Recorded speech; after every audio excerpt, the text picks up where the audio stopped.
Hey everyone, Kevin here with two quick things before we start. One is a reminder that tickets are now on sale for the live episode of Philly Who on the main stage of World Cafe Live on May 1st with Mike Salmanov and Steve Cook. The link to that is in the show notes.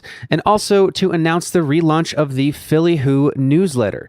If you go to podphillywho.com/email or click the link in the show notes, you'll be able to join the weekly newsletter that will notify you of new episodes, will keep you updated on exciting news from past guests of the show, and will also be the number one source for cool Philly Who announcements and updates. So I hope you join us on May 1st. I hope you join the newsletter and spread the word, and I hope you enjoy this episode with Emily Foote Williams. But what I had done when I was younger was written myself a letter saying, whatever you decide to do in your career, do something where you can help close that gap of the have and have-nots. You're listening to Philly Who, the podcast that tells the stories of the doers, thinkers, and performers of Philadelphia. My name is Kevin Schmidlin, and today I'm talking with Emily Foote Williams, a Philadelphia entrepreneur whose passion lies in education. In this episode, you'll hear how she's earned a bachelor's, master's, and a law degree, and how after years of traditional education, a Drexel law professor's teaching style completely changed the way she looked at learning. The subject matter may not have seemed riveting, but they were the most riveting lectures I had been to, and the most engaged I ever was as a learner. She was so passionate about spreading this style of learning that she gave up her law career to help bring it to countless students via technology. And while the company has positively impacted over 200,000 students, Emily's journey hasn't been without its challenges. Like back in 2015 when the company lost its CEO to a national tragedy. I got a New York Times text about an Amtrak crash. And so I looked at Dave and I said, I think that maybe Rachel's train, she just got on one. And then we spent the next 7 hours basically looking for Rachel. She's also led practice through fundraising and acquisition while having children. In doing so, she's become a role model for those who want to grow both a young company and a young family at the same time. There was something innate with me that wanted to show I can have a child and do this, and probably worked harder than people expected so I could erase that unconscious bias. Stay tuned for the story of Emily Foote Williams, now on Philly Who.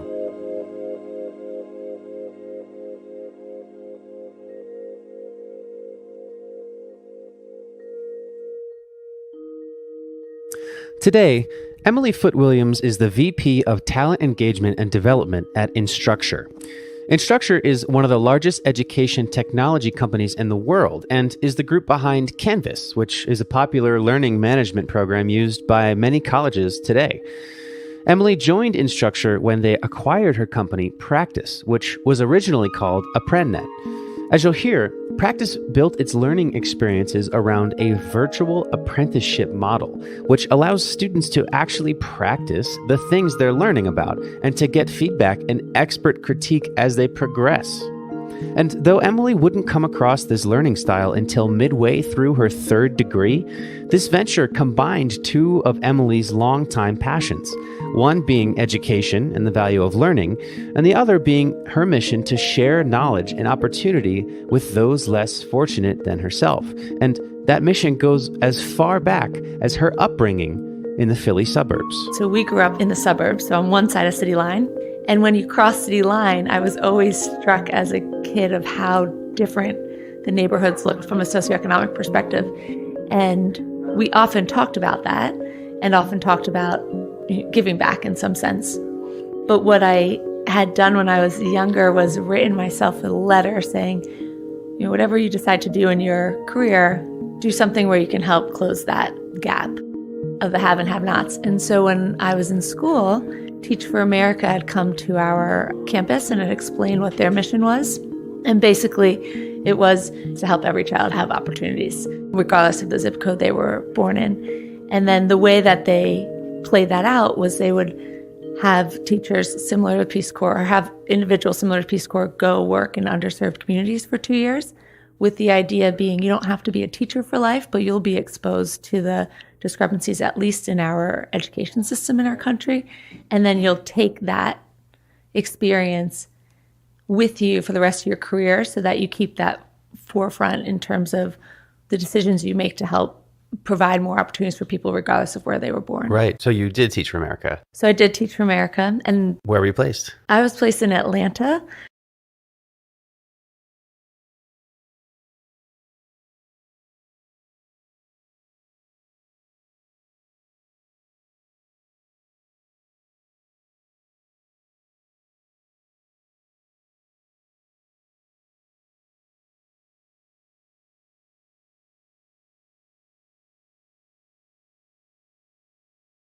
It was a much different pace of life than I was used to. It was much slower.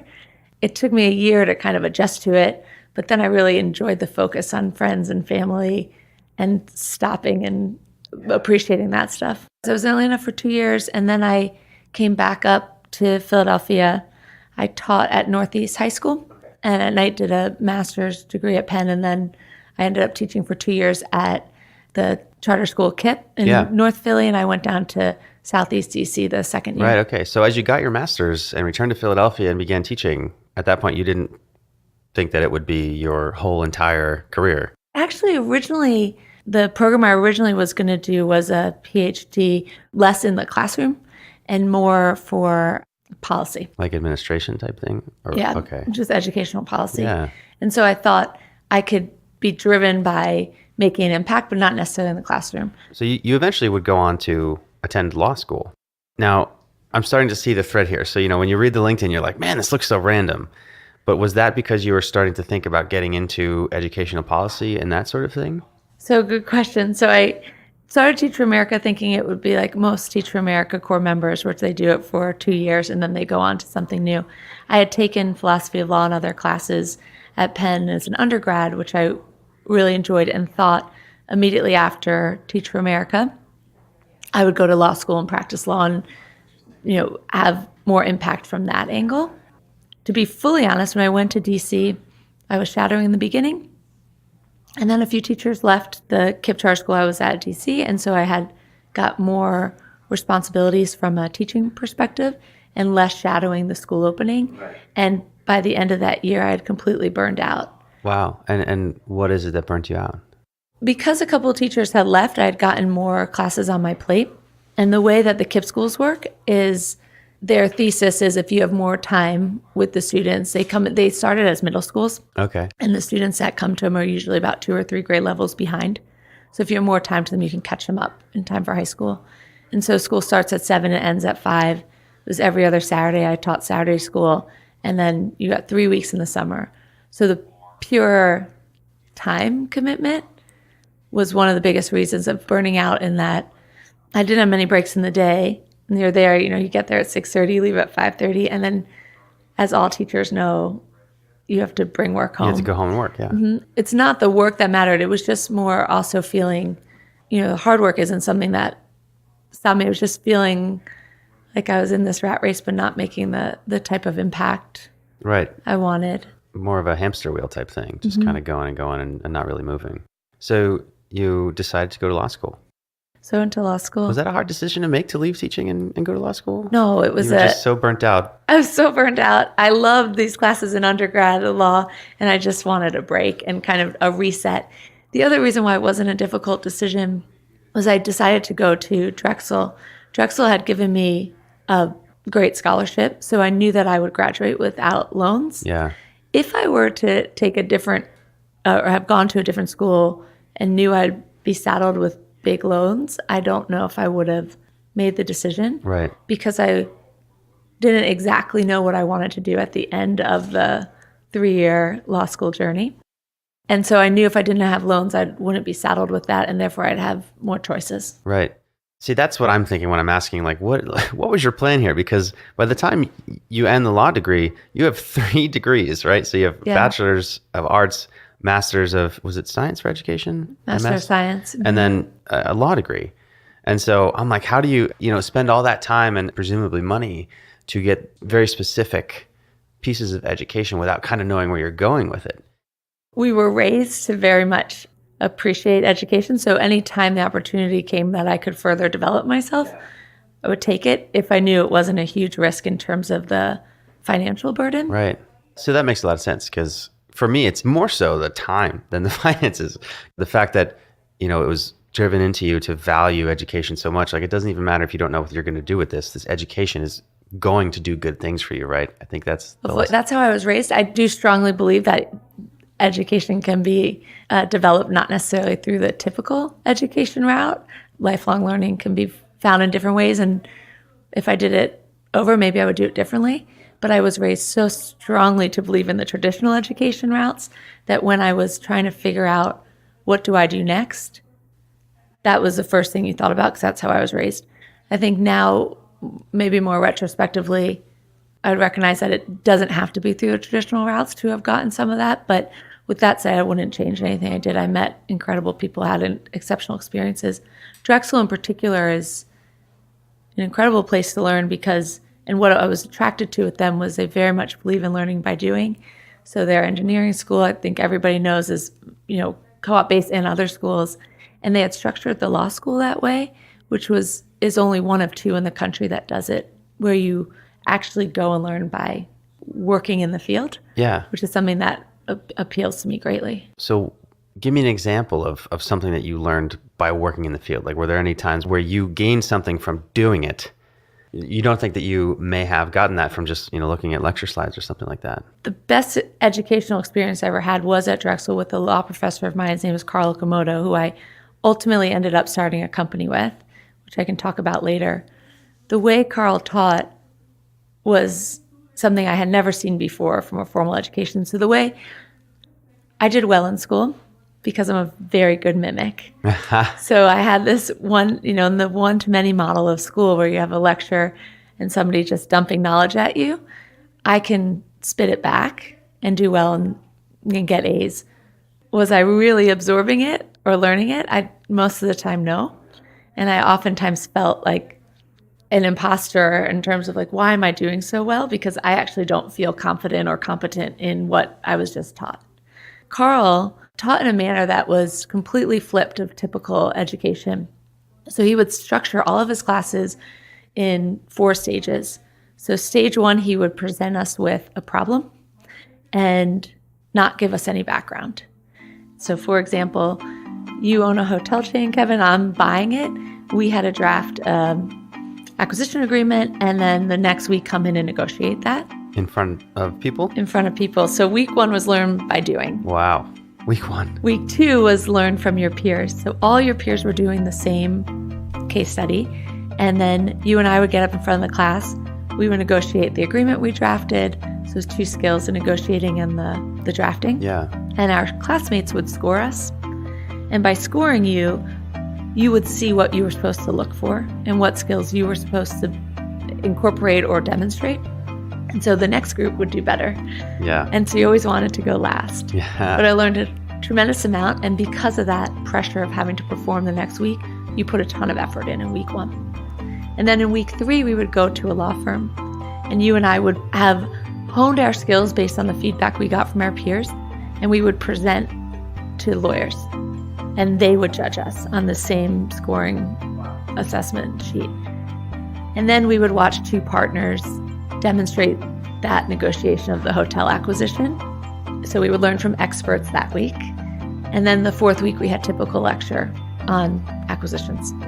And they were the most, the subject matter may not have seemed riveting, but they were the most riveting lectures I had been to and the most engaged I ever was as a learner.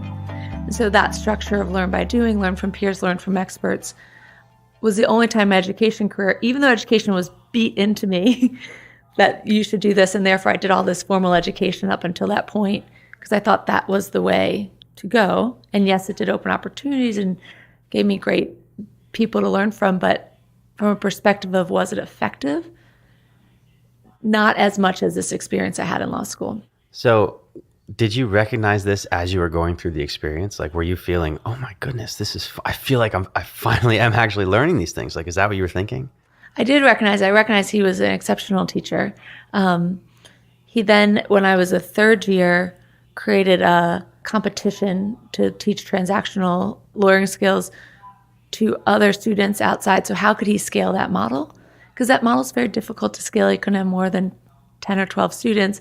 You have to know the experts to go to. It's expensive. And so I participated and helped him in designing that year. and left. So at both of those stages, when I was in this as a student and then through the competition, recognized that this was a pretty exceptional opportunity I was getting, and recognized I was building competencies and skills. And because of that, I felt quite confident when I graduated law school to go practice law. And you did. I did. Did you enjoy that?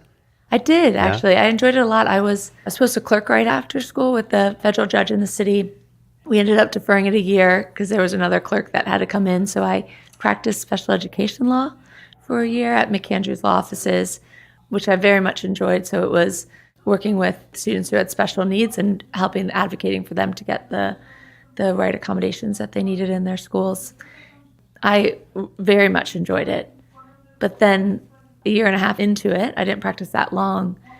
My professor, Carl, had called me. He had received a grant from the government to help close the skills gap by bringing the way he taught in his classroom, giving more educators a way to teach that way by leveraging technology. Why did he call you after he got that grant? So I've asked him that. He said he knew that I would have a passion for the goal. Yeah. From the education perspective, he knew I would work hard. How did he know? I think just from his experience with me. And he also had called a couple of the experts, lawyers that he had brought in, and said, who should I do this with? And they had said to do it with me. Yeah. So you get that call. What initially goes through your head? We got the call. He didn't totally tell me what it was. And so we went and met at Dandelion, and he explained to me his idea of how to leverage the power of video technology to give more people the opportunity to teach this way without massive expenses. And my original thought was, oh, this is brilliant. I am not a risk taker. I'm very much by the books, clearly from the background of doing what I was told is how you do things. Yeah. And so it was a decision of instinctively I wanted to do it. And then I just had to go through the process of letting go of following known paths. Was that hard for you to do? It wasn't as hard as I thought it would be for a couple of reasons. One, I talked to the judge I was supposed to start working with, and he said, go do it, it will likely fail like most startups, but you can come back the next year and clerk. So that lowered my risk. Right. The law firm I was at encouraged me and said, you can come back if it probably won't work. And my boyfriend, now husband at the time, who was much more of a risk taker than me and much more of a non-traditionalist than I am, especially how he approaches his learning, was very supportive of taking the risk. And then fourth, I so trusted Carl that doing something together with him was, kind of a no-brainer. You knew it would work out. I didn't know if it would work, but I knew I had a lot of fallbacks if it didn't. And I knew that it was something that if it did work could have an exceptional impact on many people. Were there any moments along that journey where you saw this vision coming to life and you thought, oh my gosh, we're onto something here? Definitely. The moments when we realized we have something that's quite meaningful were the focus groups we had with the students and the professors in terms of, are you building competencies faster? Are you building your confidence faster through this? What types of things were they saying? Very similar to what I felt going through it in a live setting, that this was one of the first times in their education experience that they were honing skills, getting feedback, and really feeling like they were going to leave this experience with tangible skills to go be successful in whatever they were pursuing. Was there a moment that you called up the contingencies and said, hey guys, I don't think I'm going to be coming back? I think when we got the second grant, I knew that I was in for at least 2 more years with much different than a lot of entrepreneurs. I had the government backing, so we had salaries. Yeah. We didn't have to go raise. We could keep our heads down in terms of we were going to make a really high quality product that's going to impact people. And so that's what we did the first 3 years. So this was a PrenNet? Is that how you say it? It was originally called a PrenNet. So the idea was a network of apprentices working together. Wow. Very, very cool. So this thing works. You get the second grant. You work through the second grant. I imagine it's continuing to progress. And then at what point do you go from we're testing this idea to we're a startup? It's time to fundraise. It's time to grow. It's time to scale. Sure. So part of the second grant, you have to map out a commercial plan. So how do you scale this? So the idea with these SBIR grants are one, you're doing something that's impacting society, and two, they're job growth grants. You're creating a company that will grow. We started to test which markets would this make the biggest impact from a perspective of revenue and impacting people.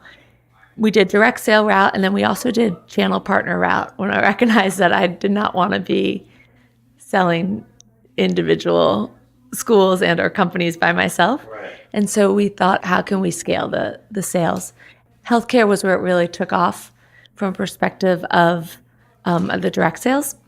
And so we started to look at who are the big players in healthcare that could help scale our sales and that wouldn't require us to build a massive sales team. And we partnered with a company called Ascend Learning who grew by acquisition. They have 8 or so companies under them that they acquired. One of their business units helps develop nurses. One of their head of business strategy was a woman named Rachel. And so she and I worked together for a year in terms of really mapping out that partnership. And she was brilliant and kind and curious and had all of the characteristics of the people that were on our team. So we just got along quite well. And towards the end of that year, we had asked her if she would want to come on to help us really grow it. So I knew the education side. I could work quite well with our clients once we had them in. I could, sell the pitch, but who can help us actually turn this into a strong business? And between myself, Carl, who's a lawyer and professor, and Paul, who's a technologist, and at that point we had 2 other technologists, Dan Lopez and Jason Blanchard, we saw Rachel as somebody who really could bring in that business expertise to help us scale the business. Yeah. So now at this point, you've had this mission of helping, I guess, almost equalize education, right? To bring it to folks. Did you ever think that you'd be solving this problem with technology? No, not at all. I think I'm definitely a Luddite. I was not big into technology. I was much bigger into how do I learn from people. The year that we started it was 2011. And video was just becoming ubiquitous in everybody's pockets because of smartphones. Right. And I think I recognized the power of video and realizing that could bring those human connections in a different way made me quite open to working with technology. Right. So you bring on Rachel to lead the group. You have this team. You think you're ready to go. How did that go? So it was great. So Rachel came on at the beginning of 2015.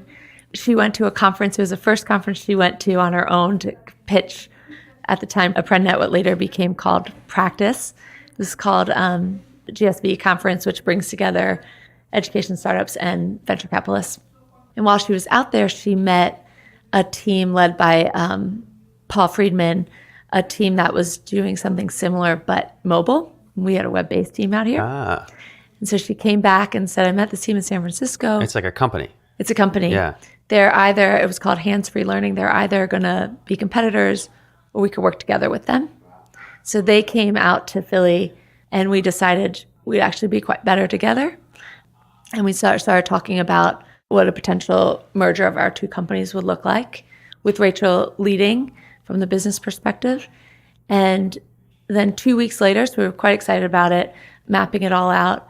2 weeks later, Rachel and I were speaking at a Penn GSE conference, so the Graduate School of Education, around ed tech. And we went to White Dog to meet a gentleman from a company called TES over in Europe that does a lot of teacher professional development work. And he came to me as he was quite late. And so we were there, we had drinks, met with him. It was talking about the conference and the future of where ApprenNet at the time, now Practice, was headed. And then Rachel had to leave. She ended up having to get a later train because our meeting took so long. So she went to go get a train. So Rachel lived in New York City, and we were obviously based in Philly. So she would come like 3 or 4 days and then go back home to her husband. And she had at the time, a 2.5-year-old, Jacob. So she left. I wrapped up the meeting. I went to meet my husband down at, we went to V Street. And while I was sitting at the bar, I got a text, or, like a New York Times text about an Amtrak crash. And so I looked at Dave and I said, I think that may be Rachel's train. She just got on one. So I called Rachel a few times right from there, and there was no answer. And so I had met her husband a few weeks before we went up to New York. We actually went to see a comedy show. So we're friends with John Oliver. So we went to go see his show and then go out for dinner with them. And so I only knew Todd, Rachel's husband, from that one-time meeting. So I didn't have his contact. So I looked him up on LinkedIn, sent him a message and said, there was a crash. I hope that this wasn't Rachel's train, but she did get on the later train. And then we spent the next 7 hours basically looking for Rachel. So we went to the crash. There was a lot of chaos. We couldn't get answers there. And then we just ended up going to every hospital in the city that night and couldn't identify her. So we ultimately, it was early morning, went to 30th Street. And because they said that they were sending people home in buses. So they had gotten most of the people who were on the train. There was 200 plus people. And then sending them back up to New York through buses. So at this point, when there's no communication, you're starting to just understand that the worst might be coming. We were having a really hard time getting any answers. And so I was talking to Todd constantly throughout that. And then there were journalists at that point at 30th Street Station who I talked to Todd. I said, do you want me to ask them for help? Because we couldn't find her. And so they did a very short interview, only if Todd was comfortable with it, interview with me showing Rachel's picture and saying, we're still looking for this one woman. At that point, they had identified, I think, about 7 people at that point who had passed away. After we did that, then a couple hours or so after, we had learned that Rachel had also passed away in that crash. That must have been an extremely difficult moment to have the search end. Yeah, definitely. So then the company has all this momentum. You have this new team, this new plan combined with another company. It's doing the same thing, has the same mission, fits well. What do you do next? So first, we make sure Rachel's family is okay. Second, make sure our team's okay. Were you okay? No. I don't think anybody can be okay in that situation. But I think what you do next is you just think about the people involved and make sure everybody's okay. The company will figure that out. Doesn't even matter at that point. No, it doesn't matter. And so we focus on the people, our users, all the communities involved. So Rachel's family first and foremost, our team second, and then the community of our users. We were at a point in the company where we were either going to raise on our own to go take it to the next level or merge with the company in San Francisco, Paul's group, right, and take it to that level. So what we ended up doing was 2 weeks later, we merged with Paul's group, and then we raised our seed round in August. It was 1.8 right after to kind of keep that going. Did this is a major, major life event for everybody involved. Mm-hmm. Did it change your perspective on things at all? Definitely changed my perspective in terms of, I think I've always innately and also just how I've raised put people first in how I think about things.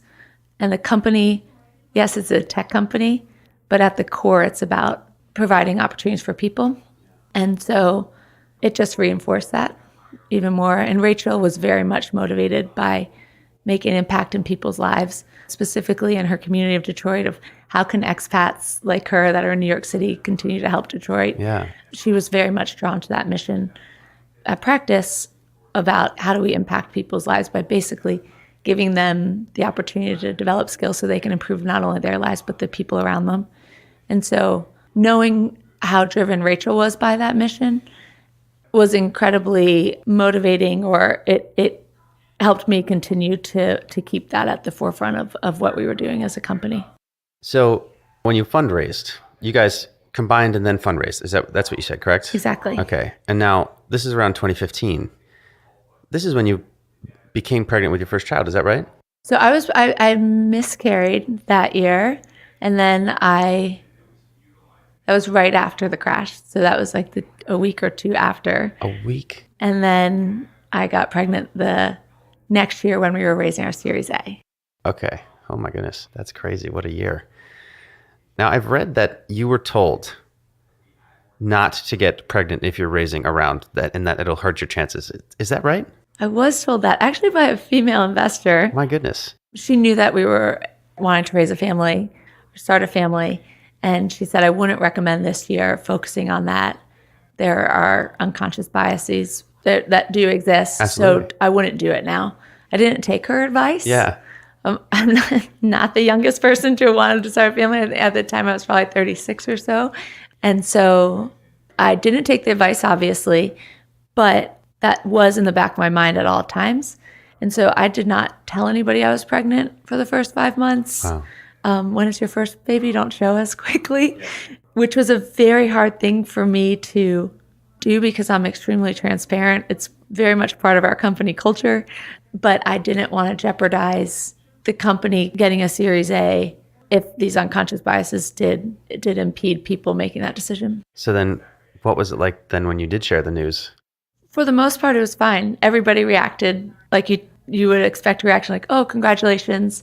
And then we moved on to, let's think about how this is going to play out and plan that. I was probably more hard on myself than they expected or even knew in terms of my expectations for I'm going to work maybe even harder than if I didn't have a child to prove that this will have no impact, which is actually quite interesting right now because I had Louisa, my first daughter, right after we closed the Series A. I got pregnant quite soon after with my second daughter, and she was born on the eclipse last August. And then 2 days later, we got a call from Instructure, which is one of the most successful education technology companies in the world. They have a product called Canvas, which has the largest market share for learning management. Yeah. Yeah, learning management systems in the higher ed and K-12 space. They called me 2 days after my second daughter, Hazel, was born to talk about a potential acquisition.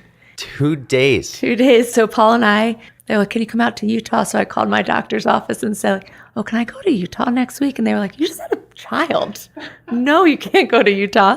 So I joined virtually, but we went through the diligence those 3 months and we closed the deal. And so we're acquired exactly 3 months after Hazel's birth.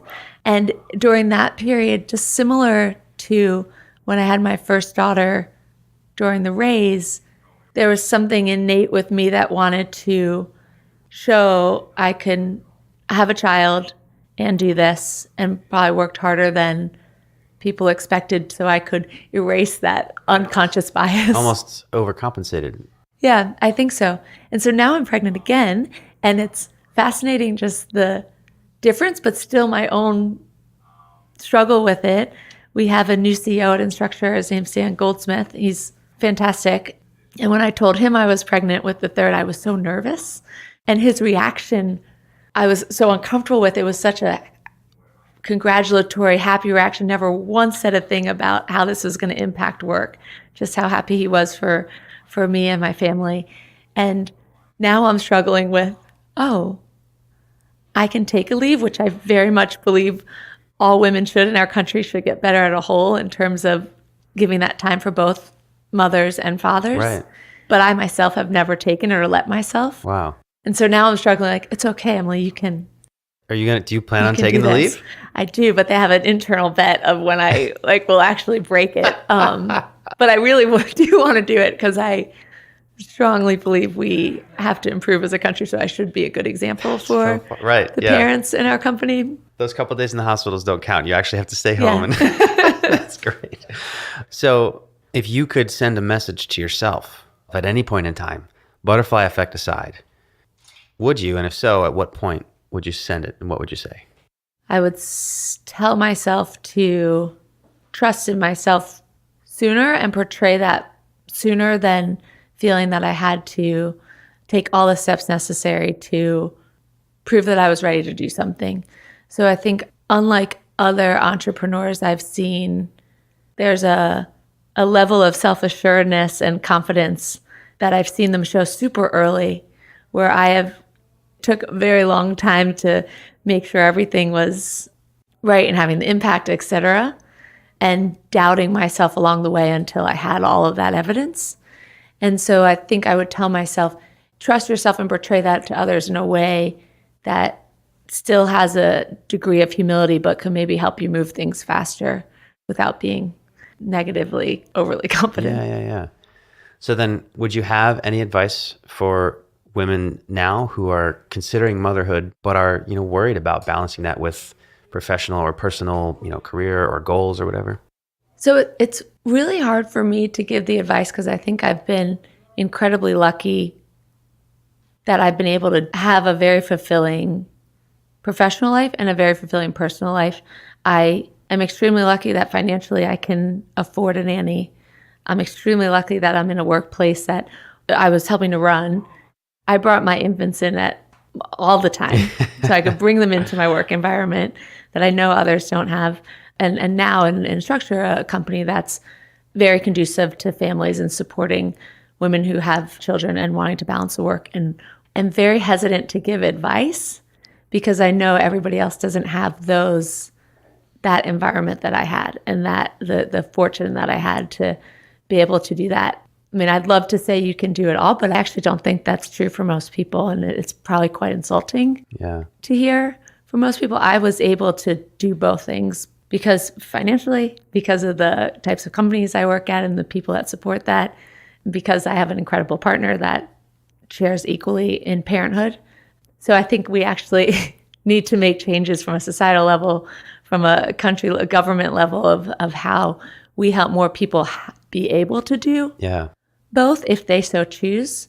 And we're not there yet. If I could say so myself, I would encourage you to, you publicly speak about this a lot, it seems, because yes, the stars had to align for sure for you. But either way, I think it's encouraging to see somebody who has made it happen, right? I've been very lucky to be able to have both of those things. The other reason I'm extremely lucky is the team that we have at now in Structure, but what was Practice is exceptional. Yeah. Just the culture that they've created and the work ethic that they have and the dedication has been very easy for me to be able to do multiple things. A large part of making progress for those who don't have privilege is the people who do have privilege to recognize the privilege that they have and then to actually help to enact the change that allows others who before couldn't take advantage of those things to do so. Completely agree. Yeah.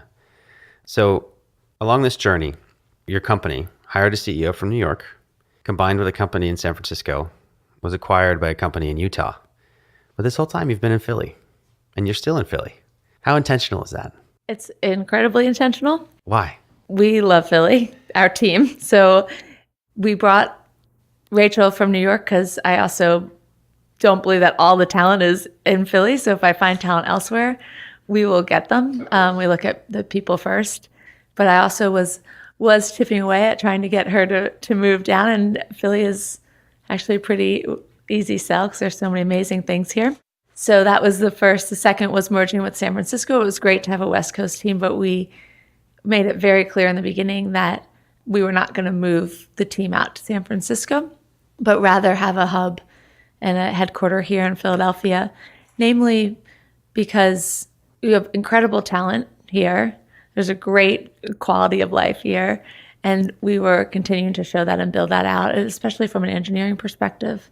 And so we stayed in Philly there, and then we got acquired by Utah. And during the due diligence, we weren't quite sure. We were their first and to date only acquisition. Wow. We weren't quite sure if they'd want us to move to Utah. It's a global company, so we have offices in Australia and London and Chicago and Seattle, but Utah is the hub.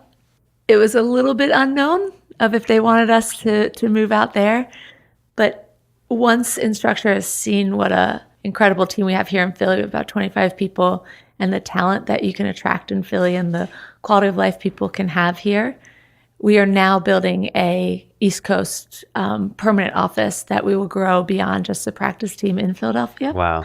Which is a testament to Philadelphia, that they've been so impressed with the people and the culture and the diversity that we've been able to cultivate here. Yeah, that's wonderful. What would you say is a common misconception about you? I think a common misconception is that I trust people initially, but while I typically like everybody that I meet, I find some good in everybody I meet. From a trust perspective, it takes quite a long time for me to fully trust individuals, especially as it relates to work, that I'll see certain gaps in people, and it probably takes longer than most people think for them to fill those gaps. We have a culture of development, so that helps them. Yeah, because you are extremely pleasant. So that would be I would never guess. From your perspective, whether of education, tech, law, you have a lot of them. What's the biggest challenge facing Philadelphia today? How do we continue to attract and retain great people in the whole fabric of Philadelphia? So in the corporate world, in healthcare, in the arts, how do we continue to make this a place that people want to come and grow as individuals? Right. On the flip side, what excites you most about Philadelphia? The same thing, that's people. And the people that I've met in Philadelphia and the passion they have for making this a great place to live and work and have families and relationships. The people are just exceptional here. So how do we continue to create a place where those type of people more want to stay and live? Yeah. Finally, if you could get one message to every Philadelphian, be it a text, tweet, billboard, plane in the sky, whatever, one message that every Philadelphian could ponder, what would you say? How can I be more kind to other Philadelphians? Would you want them to tell you how to be more kind, or you want them to consider how they could be more kind? I think from a scalability perspective, how they can be more kind. So how can every individual be more kind? On February 20th, Emily gave birth to her third child, Wyatt, who was born happy and healthy. And this time, she did take that maternity leave. For more on Emily, you can head to podphillyhoo.com/Emily, or just check out the links in the show notes. If you like the show, be sure to subscribe and follow along on Twitter and Instagram at podphillyhoo. And for Philly Who news and announcements, and to keep up with the stories of previous guests on the show, you can join the email newsletter via the show notes or at podphillyhoo.com/email. Philly Who is a Q9 production. This episode's associate producer is Angela Gervasi, with editing by Max Graham, music by Lee Rosevere, and artwork by Lauren Carhart. For Philly Who, my name is Kevin Schmidlin. Till next time.